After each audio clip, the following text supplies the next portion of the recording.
Here's how I made apple raisin bread. This recipe is pretty versatile. You could have it for dessert or with your dinner or as a snack. So I started out with 3 teaspoons of yeast. And I actually keep that yeast in the refrigerator because it was one big brick. If you have packets, though, you don't have to refrigerate those. So after the 3 teaspoons of yeast, I put 3/4 cup of room temperature water and 1 teaspoon of sugar. Now I am cracking open 2 eggs. I always put them in a separate container just in case I get shells in it or something is wrong with the eggs. This looked good, so I dumped it in. And I just took a whisk and made sure everything was pretty evenly combined. Next up is the honey. This is a little trick that I do.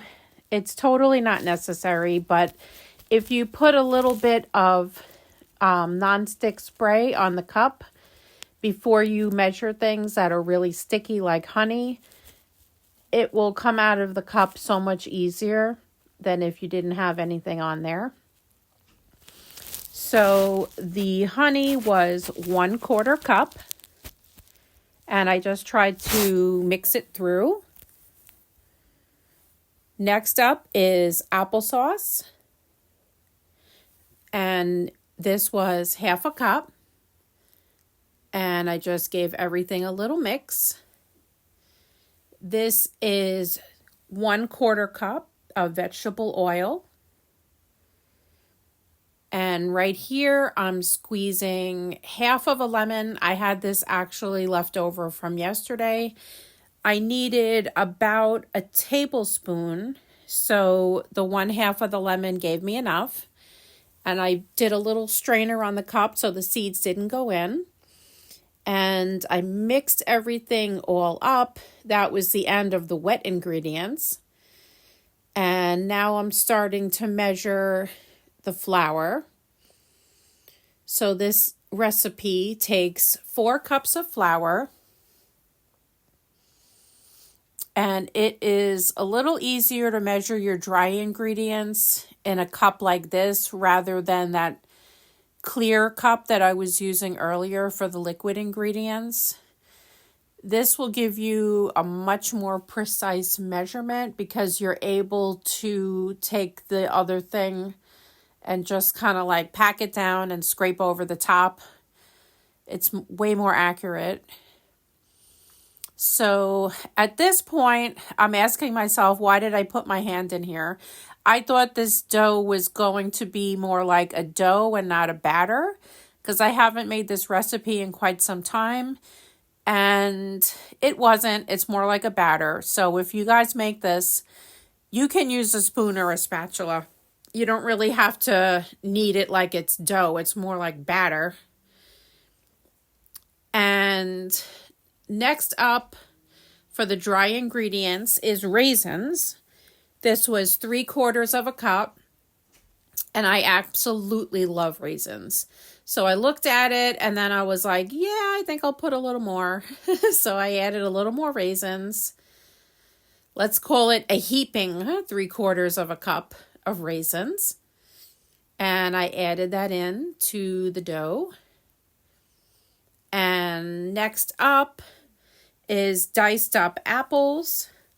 And the recipe called for 3/4 cup of diced up apples. So I just took the skin off and I cut the core out of the middle with the seeds. And then I just diced up the apples and threw that on in. It's a little easier if you have like a rubber spatula or if you have silicone utensils like this one. It makes it a little easier to get the dough away from the walls of the bowl and to get everything mixed up evenly. So I just combine everything together here. I tried to get what was on the bottom up onto the top. And this is a oven-safe glass dish, and I sprayed it with some vegetable oil spray so that it wouldn't stick to the sides. Sometimes you guys come after me in the comments. I don't think a lot of people like nonstick cooking spray.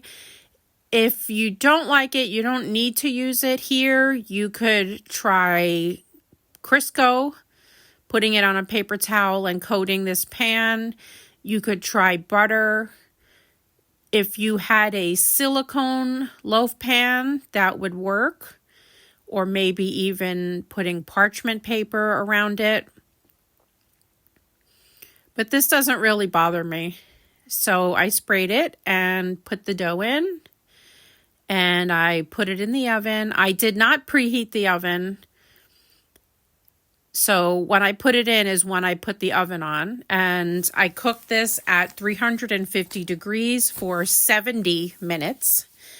And I tested it with this little, I don't know what you would call it. It's like a straw. It looks like a broom. And you pull one of the straws off and you stick it inside.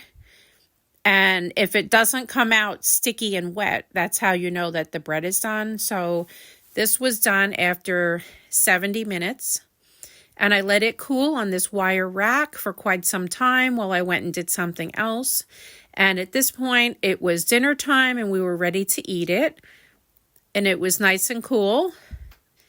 So I took the rack away and I put it on this wooden cutting board with a serrated knife. And I just cut everything up. This could be served with dinner, either plain or with butter. If you would like to make it into a dessert, you could take a little powdered sugar and sprinkle it on top to make it extra fancy and a little more sweet. It could be a snack. I don't see why you couldn't toast this in a toaster oven. Melt a little butter on top. It was absolutely delicious. Let me know in the comments if you guys try out this recipe.